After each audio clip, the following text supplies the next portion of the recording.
이거 한번 좀 따져볼까요? 일본이 문재인 대통령을 홀대한 것 아니냐? 이런 얘기가 나오고 있다고 하는데요. 진짜 홀대한 게 맞는 것인지 아닌지 한번 좀 보겠습니다. 자, 김민지 기자. G20 정상회의 참석을 위해서 문재인 대통령이 일본 오사카 간사이 공항에 어제 도착을 했죠.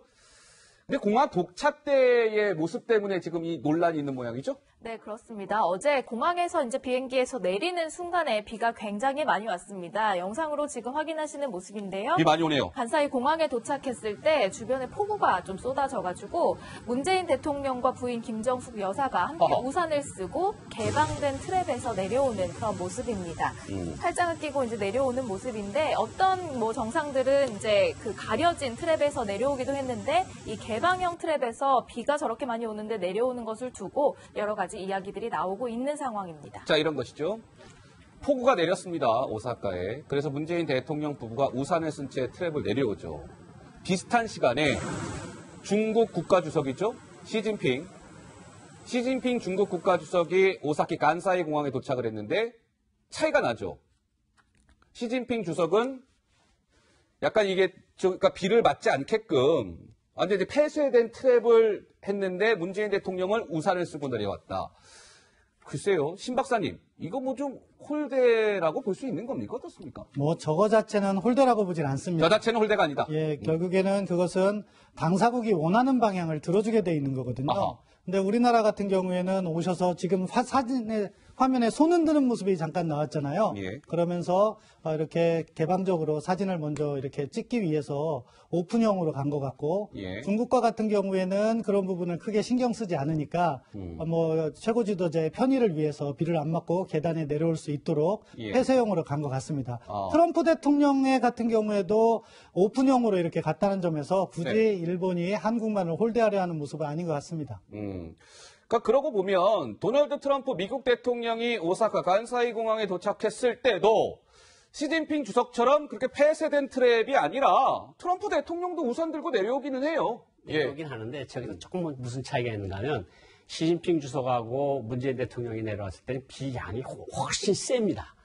비 양이 많고 트럼프 대통령 내렸을 때는 약간 비가 좀 그렇게 세게 오지 않을 때거든요. 그러니까 지금 한일 관계가 정상이면 저런 말도 안 나오겠는데 한일 관계가 극도로 비정상적인 상태에 있으니까 저런 것도 일본이 우리를 홀대하는 거 아니냐 그러는 말이 나오는 건데 실제로 시진핑 주석을 막았고 비싼 시간에 도착했거든요. 비가 많이 올 때. 비가 많이 오네요. 트럼프 대통령 올 때는 비가 약간 좀 멈칫하니까 요렇고 그러니까 일본이 우리하고 약간 좀 그러는 거 아니냐는 말이 충분히 나올 수 있는 그런 상황이라고 할 수 있을 것 같습니다. 자, 그렇다면 문재인 대통령이 오사카에 도착을 했을 때 저 우산을 들고 트랩을 내려오죠. 그런데 김민지 기자, 트랩을 내려왔을 때 일본 측 인사가 문재인 대통령을 누군가 영접했을 텐데 이것을 두고도 약간 뒷말이 나온다면서요? 그렇습니다. 이번에 마중 나온 사람은 아베 도시코 외무성 부대신이 나왔습니다. 그러니까 우리로 따지면 차관급인데요. 지난해 한중일 정상회담 때 마중 나온 사람은 고노다로 외무대신이 나와서 우리로 치면 장관급 인사가 나왔던 것과 좀 급이 낮아진 것 아니냐 이런 얘기가 나오는 겁니다. 그런데 G20 정상회의 같은 경우에는 여러 국가 정상이 나오기 때문에 뭐 차관급 인사가 영접 나가는 일도 많다는 얘기도 있습니다. 예, 다시 그 그래픽 화면 좀 주세요. 자, 그러니까 김민지 기자 설명대로 2018년 5월 한중일 정상회의 때 오른쪽 화면이겠군요. 사진 스틸컷으로 보고 계시는데 오른쪽 2018년 5월에 문재인 대통령이 일본을 방문했을 때는 외무 대신 그러니까 우리의 지금 강경화 외교부 장관격이죠. 장관급이 영접을 했는데 이번에는 좌측 스틸컷 차관이 영접했다. 장관에서 차관으로 급이 낮아진 거 아니냐. 이거 문제 있는 겁니까? 실질적으로 문제가 있다면 있고 없다면 없다고 볼 수 있는데 이제 여러 나라 수반들이 38개 국가 국제기구들이 참가하는 회의니까 그런다고 쳐도 작년도는 사실 장관이 나왔으니까 아하. 이번에도 우리하고 관계가 좋았으면 장관이 나왔겠죠. 예. 그러니까 지금 문재인 대통령이 G20이라고 하는 중요한 국제회의를 갔는데도 불구하고 아베 문재인 회담이 없어요. 약식 회담도 없답니다. 뭐 그 회담이 사실은 주최국에서 하는 회담에 참가하느냐, 정상회담 하느냐 안 하느냐 굉장히 중요하거든요. 국제적으로. 그런데 지금 신구 열강이 지금 다투고 있는, 그러니까 미국하고 중국하고 이렇게 다투고 있는 이런 상황, 그리고 이제 많은 나라들이 서로 이제 짝짓기를 하면서 이제 연대를 하고 정말 자기 누구를 하루라도 더 한 나라로 많이 만들려고 지금 세계가 분주히 움직이고 있는 이때 예. 오사카에서 열리는 국제회의에 갔는데 주최국 국가 수반하고 우리 국가 수반하고 정상회담이 없다. 저는 이걸 더 가슴 아프게 지적을 하고 싶습니다. 자, 이어서 신 박사님 말씀하시죠. 예, 뭐 트럼프 대통령이 내리는 장면과 시진핑 주석이 내리는 장면을 한번 비교할 수 있으면 좋겠는데요. 그렇게 보면은 거기에 누가 나왔는지 알 수가 있습니다. 예. 다자회의 계기에는 워낙 많은 정상, 이번과 같은 경우에도 20개국의 정상과 또 국제기구들에서 오는 게 있기 때문에 그때 보면은 영접을 누가 나왔느냐를 볼 수가 있는 거죠. 예. 지금 아직 일본 측은 정확하게 나타나지 않고 있는 것 같은데, 우리 같은 경우에도 뭐 그런 다자 회의를 할 때 어느 경우에는 장관이 갈 때 있고 어느 경우에는 차관이 나갈 때도 있습니다. 네. 그런 것을 차별화했는 거 보면은 지금 시진핑 주석에는 고노다로 외상은 보이지 않고 있네요. 예. 그렇기 때문에 뭐 그렇게 홀대했다 이렇게 평가하기는 어려운 부분도 있겠네요. 예. 자, 이런 상황에서 우리 이제 그 외교 결례 논란이 또 좀 불거진 모양인데요. 우리나라 이제 대한민국 정부가 요즘 좀 이렇게 외교 결례로 인해서 문제가 된 경우가 있었잖아요. 근데 이번에도 또 뭐 좀 실수를 한 모양입니다. 자, 김민지 기자, 이번엔 어떤 내용입니까? 이번에는 장관 얼굴을 잘못 사진에 실었습니다. 이건 또 무슨 얘기예요? 사진에 이제 뭐 소개하는 아하. 내용인데요. 왼쪽 사람과 오른쪽 사람이 똑같죠. 그런데 수정 후를 보십시오. 저 사람이 원래는 나세르 아람코 사장인데요. 이 사람을 초반에 이제 잘못 실었을 때는 에너지 산업 광물 자원부 장관에 이제 설명을 하면서 저 사람 사진을 실어서 조금 외교 결례 논란이 불거진 겁니다. 자, 그러니까 애초에 청와대가 페이스북에 이번에 사우디 왕세자가 방한하고 돌아갔잖아요. 이 사진에 나와 있는 저 보세요. 빨간색 박스. 에너지 산업 광물 자원부 장관이 연설하는 모습이다라고 하면서 청와대 페이스북에 저 사진을 올린 건데 연설하는 사람. 저 사람은 정작 장관이 아니라 엉뚱한 사람이었다는 거죠? 그러니까 석유회사 아람코라고 하는 석유회사 회장의 사진이거든요. 저거는. 예, 그러니까 예. 정말 이번에 와서 10조짜리 선물 보따리를 풀어놓고 간 사우디아라비아 왕국 아니겠습니까? 예. 그 나라 이제 석유 장관이 에너지부 장관이라고 사실 했는데 그 사진이 아람코 석유회사 사장을 올려놓고 이것이 에너지부 장관이다. 장관이다. 이전에 왜 그런 말이 있지 않았습니까? 체코를 갔을 때 문재인 대통령이 체코슬로바키아 이미 20년 전에 깨진 체코슬로바키아를 방문했다 그러든가 발틱 국가를 발칸 국가라고 표시하든가 예. 아니면 태극기를 주글주글 한 것을 구겨진 태극기를 꽂아놓든가 이런 거 보면 우리나라 외교부 정말 왜 저러는 거냐? 어허. 이게 너무 반복이 되니까 예. 우리 외교는 어디 있고 우리 외교부는 뭐 하느냐? 뭐 하는 거냐? 그런데다가 더 문제는 저 사진을 교체해달라고 사우디아라비아 측에서 요구를 했는데 네. 15시간이 지난 다음에야 사진을 바꿨다는 거 아닙니까? 잠깐만요. 그러니까 네. 저 사진이 잘못돼 나간 걸 알고 아람코 쪽에서 저거 우리 저 잘못 나가고 있으니까 바꿔달라 했는데 청와대가 저 사진을 교체하는데 15시간이나 걸렸다. 15시간이 걸렸다는 거죠. 너무 오래 걸린 거 아니에요? 저런 거를 바치는 아마 한 건 외교부가 했겠지만 예. 청와대에서 검증을 제대로 안 한 문제가 있고요. 15시간 동안 외교부하고 청와대는 도대체 뭐 한 겁니까? 그러니까 정말 3세계 어떤 나라도 하지 않을 만한 실수를 연이어서 지금 계속해서 하고 있는 거거든요. 그러면 이거는 실력이 없다는 거죠. 실력이 없다는 것이다. 실수가 아니고 실력이 없는 거고 예. 상대국 사람들에 대해서 아니 사실 이 사람이 온다고 하고 저 사람 사진을 내놓으면 그 사람이 기분 좋겠습니까? 예. 그러니까 저런 거는 정말 다시는 저런 일이 없도록 외교부가 바짝 정신을 차려야 할 것 같습니다. 신 박사님도 비슷한 생각이시죠? 예, 뭐 실력이라기보다는 조금 더 성의가 있었으면 하네요. 이게 성의가 왜냐하면은 있었으면 한다. 사우디에서 가장 중요한 장관이 어디겠습니까? 에너지 장관이고. 에너지 장관이고. 그렇기 때문에 사우디 측에서 밤새 그걸 요구를 한 거죠. 바꿔달라고. 예. 그런 것들을 또 자기네들이 그 에너지 장관이 직접 파악했으면 기분 나빠할 수 있기 때문에. 예. 근데 그렇다면은 우리 정부도 어떻게 보면 외교적인 행정 서비스 차원에서 조금 더 서둘렀어야 된다고 생각하는데 그런 부분은 정말 심각한 문제라고 생각하고요. 예. 그리고 앞서 그 트럼프 대통령 내릴 때는 고노다로 일본 외상이 직접 염적을 했습니다. 예, 알겠습니다. 자, 북한이요? 북한이 우리 문재인 대통령을 향해서 원색적 비난을 좀 이어가고 있는데요. 북한이 우리나라 대통령을 향해서 원색적 비난을 한 경우는 많았어요. 그런데 이번에는 북한이 문재인 대통령을 비난한 시점과 이런 것들이 조금은 문제가 있는 거 아니냐, 좀 이런 지적이 나오고 있는 것 같은데요. 먼저 김민지 기자, 북한이 문재인 대통령을 향해서 뭐라고 했습니까? 일단 참견을 말고 너네 집 일이나 잘 챙겨라 이런 식으로 좀 거칠게 강하게 얘기했군요? 얘기했습니다. 예. 왜냐하면 시점이 방금 문제라고 말씀하셨는데 예. 왜 그제 국내외 7개 통신사 인터뷰에서 김정은 위원장에 대해서 김정은의 비핵화 의지를 믿는다 이렇게 인터뷰 내용이 실렸거든요. 그런데 하루 만에 북한에서는 북미 대화에 남조선 통하는 일은 절대 없을 것이다. 참견하지 말아라. 이렇게 이제 얘기를 하면서 좀 격한 반응이 나왔습니다. 그리고 같은 날이죠. 선전 매체 우리 민족끼리에서는 이런 표현도 등장했어요. 생억지, 괴설, 낭설 등으로 원색적으로 비난하는 그런 그 내용도 실렸습니다. 자, 위기봉사 그래픽 다시 한번 봅시다. 그러니까 문재인 대통령이 그제요. 7개 통신사와 인터뷰를 가진 자리에서 김정은의 비핵화 의지를 믿는다 하면서 문재인 대통령이 이런 말도 했습니다.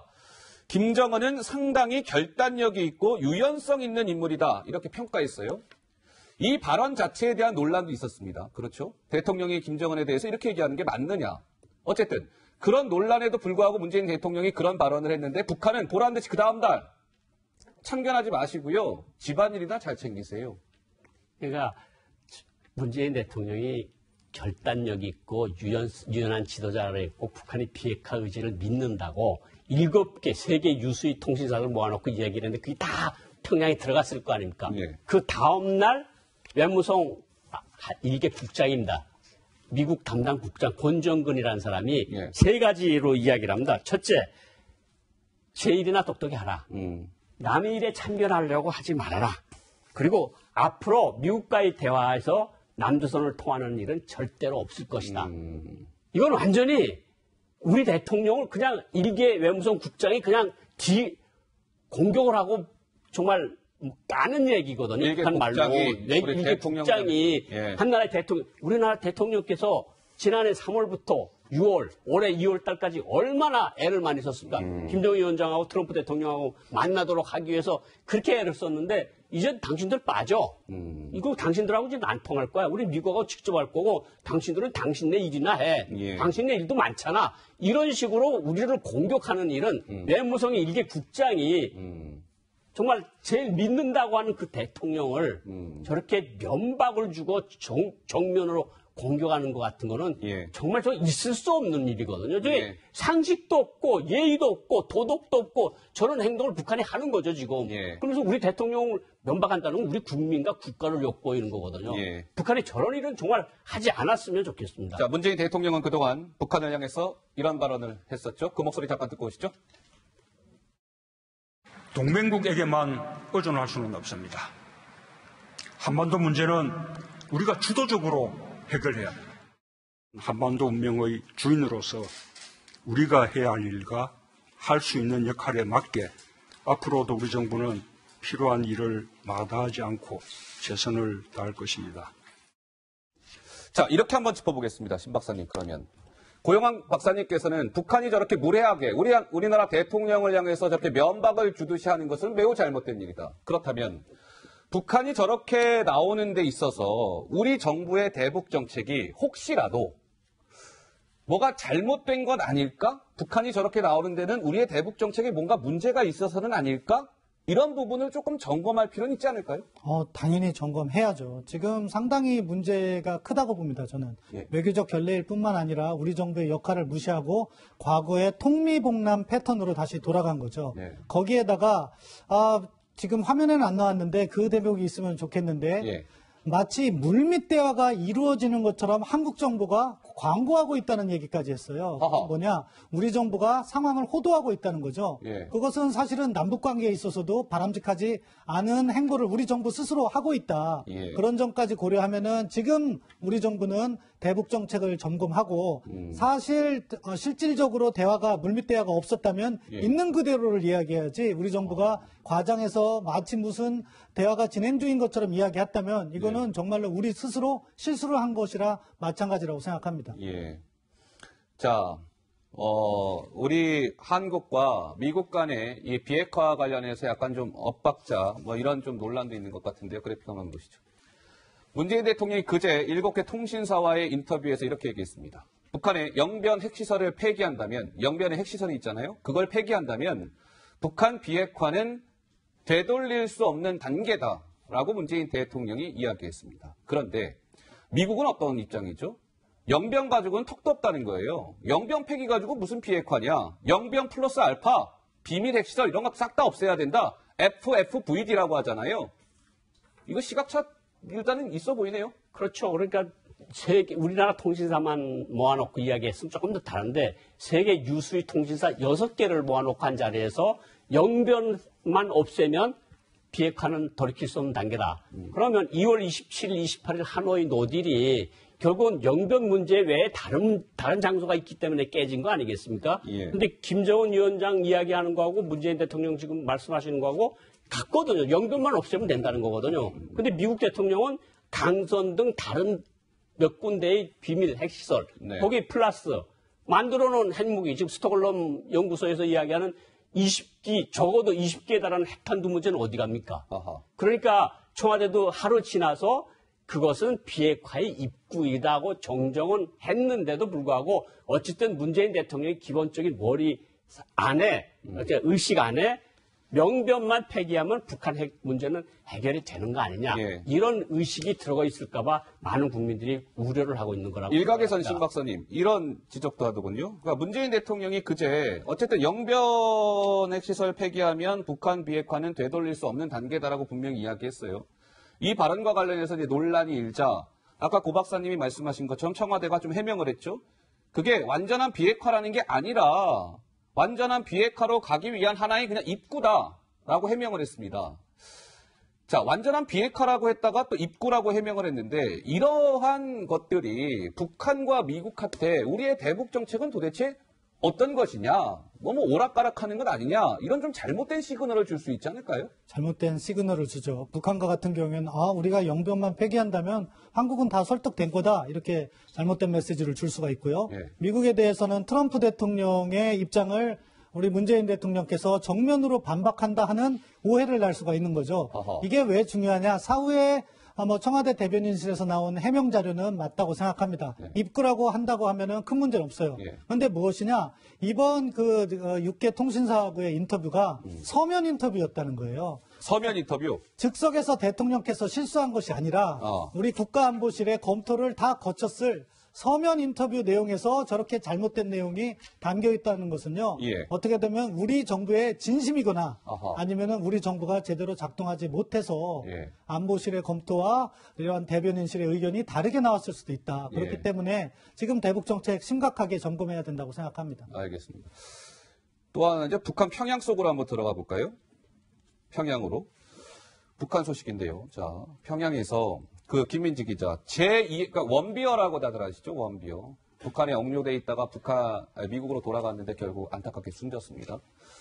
제2의 원비어 사건을 우려하는 목소리가 나오고 있다는데 그럴 만한 이유가 있겠죠? 네, 북한의 호주인 출신으로 유학생이 한 명 있었습니다. 이름은 알렉 시글리라는 사람인데 이 알렉 사람이 시글리. 김일성 종합대학에서 유학 생활을 시작하면서 이제 평양이 어떻게 돌아가는지 평양에 살면서 SNS를 통해서 여러 소식을 전하면서 좀 유명한 인사가 됐는데 지난 24일 어떤 SNS 글을 하나 게재한 뒤에는 종적을 감춰서 이게 어떻게 된 건지 궁금증을 자아냈는데요. 대북 소식통에 따르면 현재 이 알렉 시글리가 체포 중이라는 소식이 알려졌습니다.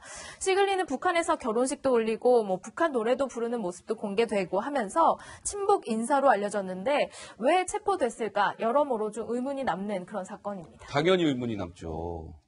왜냐면 알렉 시글리 호주인인데 행방이 묘연해요. 안 보입니다. 평양 속에서. 근데 지금까지 이 행방이 묘연하다가 종적을 감췄는데 북한 당국으로부터 체포가 된 것 같기는 해요. 근데 저 알렉시 글리가 무엇을 잘못해서 북한이 왜 체포했는지에 대한 이유는 아직까지 전혀 밝혀지고 있는 게 없습니다. 북한 사람들의 의식, 특히 보이브 의식은 뭐냐면 예. 왜 우리나라가 어떤지를 알면서도 왜 외국인들이 공부하러 들어오고 우리를 왜 도와주겠다고 그러지? 일단 색안경을 끼고 계속 보는 거거든요. 그렇게 보다가 무슨 큰 국제 행사가 있든가 아니면 미국이 하고 뭔가 움직임 같은 것이 필요한 경우에 평소 했던 말을 가지고 이것은 우리 체제의 적대적인 말이다. 적대적인 행동을 했다. 이거 잡아 넣으면 가서 직접적으로 만나서 해결할 수가 없어요. 지금 호주 사람이 잡혔는데 예. 호주 이익을 대표하는 건 지금 스웨덴 평양주의 스웨덴 대사관이 영사 업무를 더 맡아주고 있거든요. 네. 그런데 지금 24일부터 지금까지 이메일도 안 되고 모든 통신 연락이 그러니까요. 끊어졌고 네. 저 부인이 일본 사람인데 일본 사람하고 남편하고 관계도 지금 끊어진 거거든요. 일본에 돌아갔는데 예. 부인은 그러니까 저게 혹시나 원비어처럼 미국을 향해서 뭔가 앞으로 딜을 할 때 필요하려고 쓴 인질이 아니냐. 제2의 인질 외교가 아니냐 하는 생각이 하나 있고 예. 하나는 G20 같은 중요한 국제회의를 앞두고 예. 딱 짠 것처럼 해서 서방 사람을 하나 잡아넣어가지고 어허. 또 뭔가 북한이 뭔가 하려고 하는 그런 것이 아니냐는 그런 분석들이 많이 나오는데 예. 사실 북한에서 사람 하나 잡는 거 정말 무섭거든요. 어허. 그러니까 친구한테 이야기해서 당신네 지도자에 대한 외부의 평이 좋지 않습니다. 네네. 이런 말 한마디만 해도 그걸 적어놓고 있다가 필요할 때 잡아놓으면 그건 반체제 예. 발언이거든요. 알겠습니다. 그러니까 저거는 실제로 위험한 상황에 있는 것으로 보입니다. 근데 좀 이상해요. 왜 그러냐면 화면 한번 보시죠. 자, 오른쪽에 지금 화면에 등장하고 있는 남성, 호주인 남성, 저희가 지금 얘기 나눈 알렉 시글리입니다. 종족 감췄어요. 북한이 체포한 것으로 보입니다. 좌측에 등장하고 있는 인물 누구죠? 김정일의 요리사, 일본인 후지모토 겐지입니다. 후지모토 겐지도 지금 평양에서 김정은 만난 이후에 겐지가 미국의 중앙정보국 CIA에 정보를 넘겼다. 이런 혐의로 북한이 후지모토 겐지도 체포했다는 그런 뉴스가 전해졌죠. 뭐 인질 외교가 다시 뭐 재개되는 겁니까, 신 박사님, 북한에? 상황이 나쁘면 인질 외교로 갈 수가 있는 거죠. 어허. 결국 그것은 북한 당국의 결정이고 예. 그거에 따라서 자기들 자의적으로 아주 사소한 잘못을 평소에 했을 때 그것을 관용적으로 넘어가다가 자기들이 필요하면 그것을 갖다가 제목을 붙여가지고서는 구금하고 다시 그 구금을 가지고 외교에 활용하는 북한의 과거 패턴의 반복일 수도 있다. 그러니까 어떻게 보면 북한 문제를 풀기 위해서는 핵 문제를 풀기 위해서라도 가장 근본적인 북한 인권 문제를 우리가 간과해서는 안 된다는 또 다른 증거라고 봅니다. 예. 알겠습니다. 지금 저 네. 거의 같은 시기에 체포가 그러니까 됐다는 같은 거거든요. 시기에 체포가. 일본 오사카에서 지금 G20 회의가 있고 그러니까 뭔가 노림수가 있지 않느냐는 그런 생각들이 많이 부족들이 퍼지고 있는 건 사실입니다. 예. 알겠습니다. 자, 두 분과 함께 여러 가지 외교안보 사안에 대해서 짚어봤습니다.